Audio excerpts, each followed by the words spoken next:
इस वक्त की बड़ी खबर आपको बता दें, माघ मेले से विवादों में आए अभिमुक्तेश्वरानंद सरस्वती अब यौन शोषण के मामले में बुरी तरीके से फंसते हुए नजर आ रहे हैं। आपको बता दें कि उन पर एफआईआर तक दर्ज करा दी गई है इस मामले में, और अब इस मामले को लेकर उन्होंने पलटवार किया है। साफ तौर पर कहा है कि हम इस पूरे मामले में सामने खड़े रहेंगे और डट कर सामना करेंगे। तो कहां से शुरू हुआ विवाद, कैसे खत्म हो रहा है, क्या कुछ चल रहा है, सब कुछ बताएंगे आपको। मेरे साथ मौजूद है मेरे सहयोगी नवेंदु जी। सर, कहां से शुरू हुआ ये विवाद और कैसे फंस गए अभिमुक्तेश्वरानंद सरस्वती? देखिए, विवाद कहां से शुरू हुआ था ये हर किसी को मालूम है कि माघ मेले में कैसे शंकराचार्य अभिमुक्तेश्वरानंद पहुंचे। उसके बाद पुलिस प्रशासन के साथ झड़पें हुई और वहां पर जो बटुक ब्राह्मण थे, जो बच्चे थे, उनकी हाथापाई तक हो गई और दोनों तरफ से आरोप लगाए गए। प्रशासन ने कहा कि उन्होंने नियम को तोड़ा, उन्होंने हमारे साथ जोर जबरदस्ती की। दूसरी ओर शंकराचार्य की और उनके समर्थकों का कहना था कि इन्होंने हमारे साथ बदसलूकी की, अगर हमें उधर से जाने दे देते तो कोई दिक्कत नहीं होती। मामला वहां से फिर आगे बढ़ता है। वहां पर शंकराचार्य अभिमुक्तेश्वरानंद धरने पर बैठ जाते हैं। वो कहते हैं कि प्रशासन को आकर माफी मांगनी चाहिए, लेकिन प्रशासन भी अपने रुख पर कायम रहता है। उसके बाद योगी आदित्यनाथ की तरफ से एक बयान आता है कालनेमी को लेकर, और उसे शंकराचार्य अभिमुक्तेश्वरानंद के साथ जोड़ दिया जाता है। उसके बाद फिर उनकी ओर से पलटवार होता है। बाबर और औरंगजेब की औलादें कहते हैं, यानी दोनों तरफ से जबरदस्त वार पलटवार होता है। और उसके बाद वो धरने पर बैठते हैं और 10 दिन बाद 18 को हादसा होता है और 28 तारीख को वो बिना स्नान किए वहां से चले जाते हैं। उस बीच में बहुत सारी ऐसी चीजें होती हैं कि उनके शिविर में यौन शोषण के आरोप लगते हैं और आरोप उनके शिष्यों पर लगते हैं, और उनमें से जो प्रमुख हैं वो है मुकुंदानंद गिरी। और इस मामले को लेकर शंकराचार्य अभिमुक्तेश्वरानंद को भी जोड़ा जा रहा है कि उन्होंने भी जो नाबालिग हैं उनका यौन शोषण किया है। लेकिन अब उनकी ओर से कहा जा रहा है कि उनका इससे कोई लेना देना नहीं है, उनके सिर्फ शिष्यों पर आरोप लगाया गया है, वो भी पूरी तरह से निराधार है। हमें कोर्ट पर भरोसा है, आगे चलकर तय हो जाएगा कि कौन सही है और कौन झूठ है। सर, लेकिन आशुतोष ब्रह्मचारी उन्होंने तो साफ तौर पर कहा है कि मेरे पास पुख्ता सबूत भी है, वो बच्चियां भी हैं जो अब गवाही देने के लिए बिल्कुल तैयार है। निश्चित तौर पर अगर ये चीजें हैं तो ये तय मानकर चलिए कि आने वाले समय में अभिमुक्तेश्वरानंद के लिए बहुत मुश्किलें होने वाली हैं। अगर सारे सबूत हैं, जिसकी बात कल भी हमने की थी कि सीडी है, पेन ड्राइव्स हैं, इन चीजों को अगर कोर्ट के सामने प्रस्तुत किया गया और अभिमुक्तेश्वरानंद के खिलाफ ये चीजें सही साबित होती हैं, तो फिर आने वाले समय में उनके लिए आगे की राह बेहद मुश्किल हो जाएगी। क्योंकि अब तक मामला लड़ाई झगड़े का चल रहा था, बात विवाद का चल रहा था, CM deputy CM versus Shankaracharya, इन सब चीजों तक बात सीमित थी। लेकिन अब बात आगे बढ़ चुकी है, बात अब दुष्कर्म तक पहुंच चुकी है और इतना बड़ा मामला हो गया है। हालांकि दूसरी ओर शंकराचार्य के समर्थक कह रहे हैं कि ये योगी आदित्यनाथ बदला ले रहे हैं, क्योंकि अगर इतनी ही सारी चीजें थी, शंकराचार्य का प्रमाण चाहिए था, तो पहले क्यों नहीं प्रमाण मांगा? जब उनको पिछली बार भी कुंभ में भी शिविर लगाने का मौका दिया, जब गोरक्षनाथ पीठ में बुलाकर सम्मानित किया, तब क्यों नहीं शंकराचार्य होने का सबूत मांगा गया?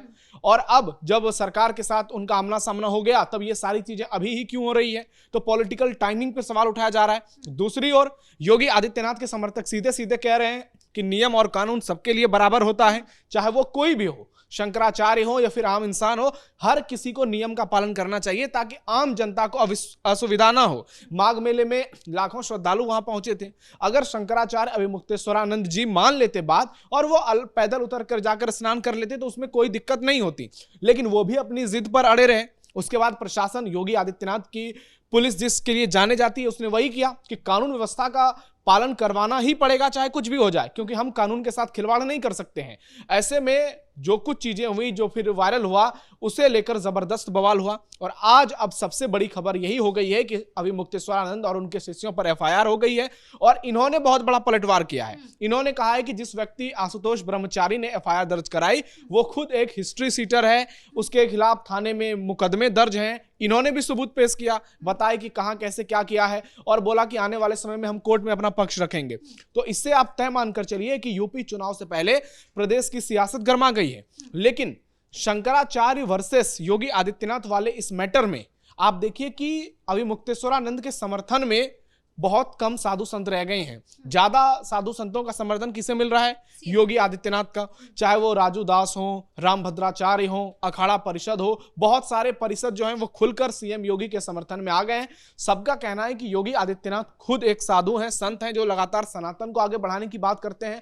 अगर उनके लिए आप ऐसे शब्दों का इस्तेमाल करेंगे, क्योंकि शुरुआत इन्होंने की थी अभिमुक्तेश्वरानंद ने, तो फिर आगे चलकर ये चीजें दिक्कत होगी। सर लेकिन इसका कारण भी तो है, हम अगर बाकी संत को देखें तो उससे अभिमुक्तेश्वरानंद सरस्वती काफी अलग नजर आते हैं। हमेशा वो पॉलिटिकल बयानबाजी करते हैं, उन मामलों में घुसते हैं जिसपे उनका दूर दूर तक कोई लेना देना नहीं होता। इसीलिए सवाल उठ रहा है कि क्या हमारे समाज में अब एक राम रहीम जैसा कोई चेहरा नकाब पहने हुए है?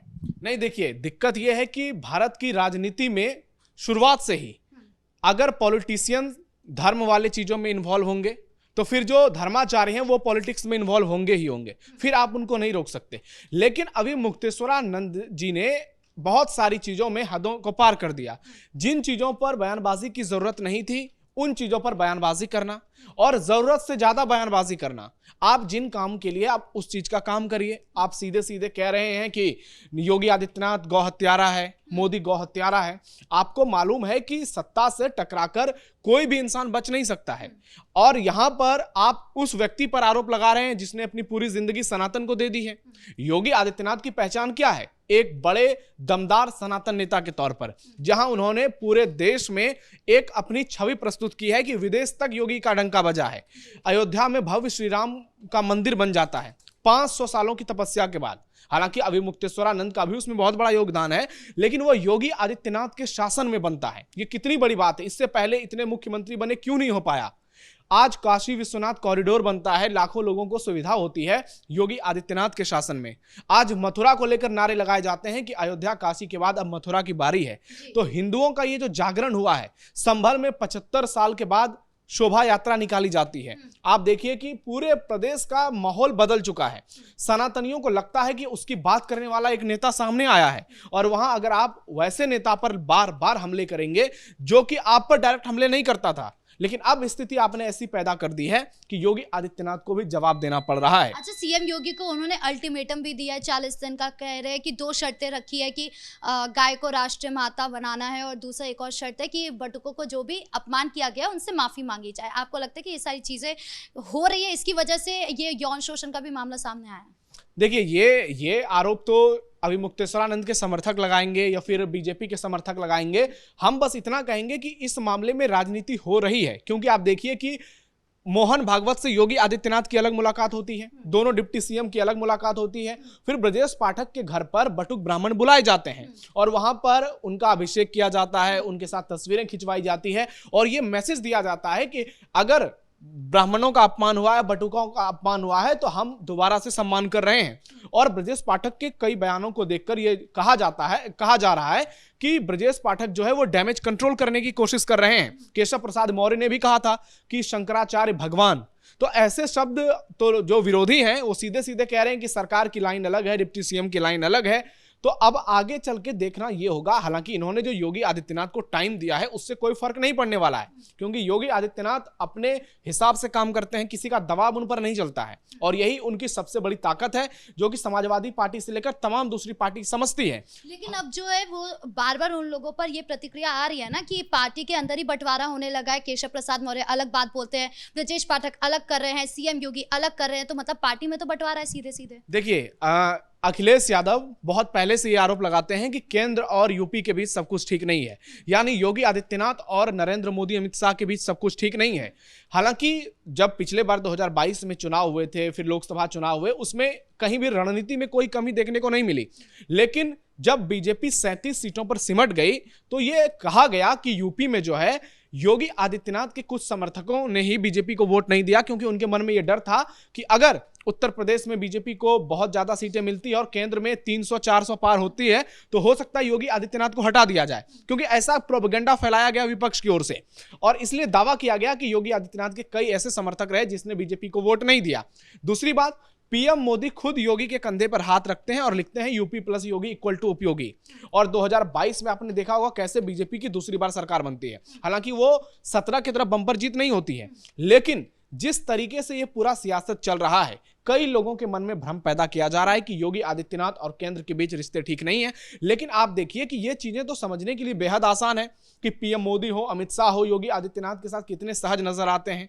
अक्सर योगी आदित्यनाथ का दिल्ली दौरा होता है, अमित शाह और पीएम मोदी का लखनऊ दौरा होता है और वहां पर योगी आदित्यनाथ के साथ वो नजर आते हैं। यूपी के विकास के लिए कैसे उत्तर प्रदेश सरकार और केंद्र सरकार मिलकर काम कर रही है, उसका एक बड़ा उदाहरण है कि सीएम योगी अभी जापान और सिंगापुर के दौरे पर जाने वाले हैं। तो विपक्ष यहां पर भी सियासी रोटी सेक रहा है, चाहे अखिलेश यादव हो। ये अखिलेश यादव हैं जिनके ऊपर खुलकर मुस्लिम तुष्टीकरण के आरोप लगते हैं। वो अखिलेश यादव अगर इस तरीके से अभी मुक्तेश्वरानंद का समर्थन कर रहे हैं तो आप सीधा सीधा समझिए कि ये सिर्फ और सिर्फ सियासी लाभ लेने का वक्त है। उनको लग रहा है कि अभी शंकराचार्य के नाम पर हम ब्राह्मण वोटों को तोड़कर अपने हिस्से में ला सकते हैं, क्योंकि दूसरी ओर ब्राह्मण वोटर जो है वो कहा जा रहा है कि नाराज हो गए हैं शंकराचार्य वाला जो कुछ प्रकरण यहां पर हुआ है। लेकिन दूसरी ओर योगी आदित्यनाथ है जिन पर लोगों को भरोसा है कि अगर ये व्यक्ति है तभी यूपी में कानून व्यवस्था सही है, ये व्यक्ति है तभी सनातन का इतना डंका बज रहा है, अगर योगी आदित्यनाथ है तभी यूपी में इतना विकास हो रहा है, माफिया राज खत्म हो गया, दंगे नहीं हो रहे हैं, आज प्रदेश शांति की ओर आगे बढ़ रहा है।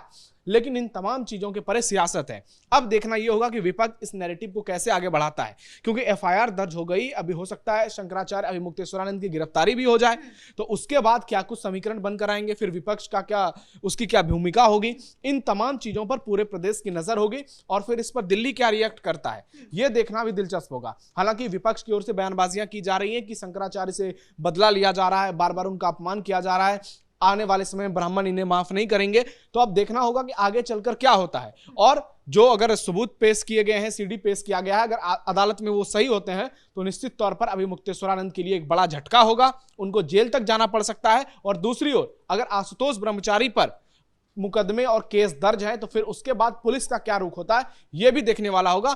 लेकिन अभी मुक्तेश्वरानंद ने खुद को विवादों में इतना ज्यादा घेर लिया है कि अब वो कितना भी जस्टिफाई खुद को कर ले, जब तक अदालत अब उनको पूरी तरीके से बेगुनाह साबित नहीं कर देगी, उनके लिए भी आने वाला समय बेहद मुश्किल होगा। जी, इस मुद्दे पर ज्यादा जानकारियों के लिए आपका बहुत बहुत धन्यवाद। तो कुल मिलाकर संगम से शुरू हुआ विवाद अब सियासत का केंद्र बिंदु बन गया है, जहां पर अभी मुक्तेश्वरानंद सरस्वती पहले माघ मेले को लेकर फंसे, उसके बाद उन्होंने 40 दिनों का अल्टीमेटम सीएम योगी को दिया, जहां पर उन्होंने सीधे पूछा कि सीएम योगी हिंदू है या नहीं है, ये सवाल पूछा, जिसके बाद वो फिर से फंसे और अब ये दुष्कर्म का मामला उनको और ज्यादा फंसाता हुआ नजर आ रहा है।